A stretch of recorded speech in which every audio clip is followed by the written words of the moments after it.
Super star ரஜினிகாந்தோட படங்கள் அந்தளவுக்கு சரியாக எடுக்கப்படாததுக்கு காரணம் டைரக்டர்ஸ் தான். அவங்க சூப்பர் ஸ்டார் ரஜினிகாந்தை சரியாக யூஸ் பண்ணிக்க தெரியல. ஒரு காலத்தில் KS ரவிக்குமாராக இருக்கட்டும், ஷங்கராக இருக்கட்டும், எல்லாருமே பார்த்தீங்கன்னா நம்ம சூப்பர் ஸ்டார் ரஜினிகாந்தை கரெக்டாக எப்படி பயன்படுத்தணும், சூப்பர் ஸ்டாரை எந்த மாதிரி மாசாக காமிக்கணும்னு அவங்களுக்கு தெரிஞ்சிருந்துச்சு. ஆனால் இப்போ புதுசாக வர இளம் தலைமுறையான டைரக்டர்ஸ்க்கு எப்படி சூப்பர் ஸ்டாரை யூஸ் பண்ணிக்கணும்னு தெரியலை. நெல்சன் அந்த வித்தையில் கொஞ்சம் கற்றுக்கிட்டாரு. அப்படி எடுத்த படம் தான் ஜெயிலர். அந்த படம் கிட்டத்தட்ட 750 கோடிக்கு மேலே வசூலை ஈட்டியது. ஆனால் சூப்பர் ஸ்டாரை ஃபேன் பாய் சம்பவமாக வச்சு படம் எடுக்கிறாருன்னா அது நம்ம கார்த்திக் சுப்புராஜ்னு சொல்லலாம். அவர் எடுத்திருந்த பேட்டை அவரோட ரசிகர்களை மொத்த பேருமே பார்த்தீங்கன்னா கட்டி போட்டது. அந்த அளவுக்கு பேட்டை படம் வேற லெவலில் சூப்பர் ஸ்டாருக்காக எடுத்திருந்தாரு. மேலும் அதை தொடர்ந்து எந்த ஹீரோவாக இருந்தாலும் அவங்கள தூக்கி விடுறது நம்ம கார்த்திக் சுப்புராஜ் தான். அப்படி தான் விக்ரமாக இருக்கட்டும், நம்ம தனுஷாக இருக்கட்டும், சமீபத்தில் கூட நம்ம ரஜினிகாந்தோட சிஷியனான லாகவா லாரன்ஸுக்கு தொடர் தோல்விகளிலிருந்து மீட்டு கொடுத்தவர் நம்ம கார்த்திக் சுப்புராஜ். அவருடைய இயக்கத்தில் இப்போ ரஜினி அவர்கள் மீண்டும் நடிக்க போகிறாரு. சமீபத்தில் தான் கார்த்திக் சுப்புராஜ் சூர்யாவை வச்சு ரெட்ரோ படத்தை இயக்கியிருக்காரு.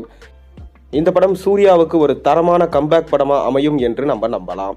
அதை தொடர்ந்து தான் நம்ம ரஜினிகாந்தோட கூட்டணி சேர போகிறாரு நம்ம கார்த்திக் சுப்புராஜ். மேலும் பார்த்தீங்கன்னா இந்த படம் பேட்டை ஸ்டைலில் தான் இருக்க போதான்.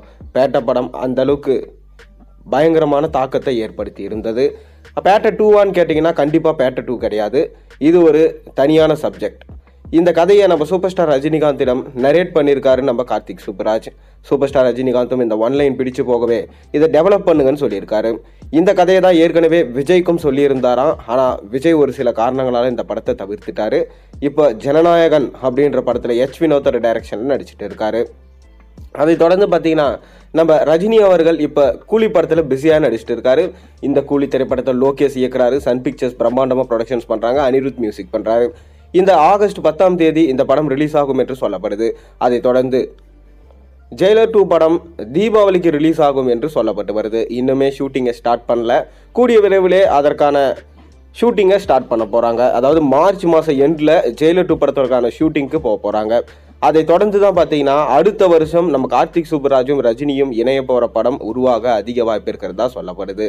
மேலும் கார்த்திக் சுப்புராஜினாலே ஒரு தனி டெம்ப்ளேட், தனி ஃபார்முலா இருக்கும். அவரோட அந்த ரெட்ரோ ஸ்டைலில் இருக்கிற படங்கள் எல்லாமே பார்த்தீங்கன்னா மக்களுக்கு ரொம்பவே பிடிக்கும். அப்படி அவர் எடுக்க போகிற ரஜினி படம் கண்டிப்பாக சிறப்பாக அமையும் என்றதில் எந்த ஒரு மாற்று கருத்துமே இல்லை.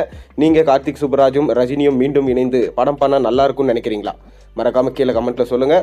மேலும் சேனலில் போடுற வீடியோஸ் எல்லாம் பிடிச்சிருந்தா சப்ஸ்கிரைப் பண்ணுங்கள், லைக் பண்ணுங்கள், பெல் ஐக்கனை ப்ரெஸ் பண்ணுங்கள்.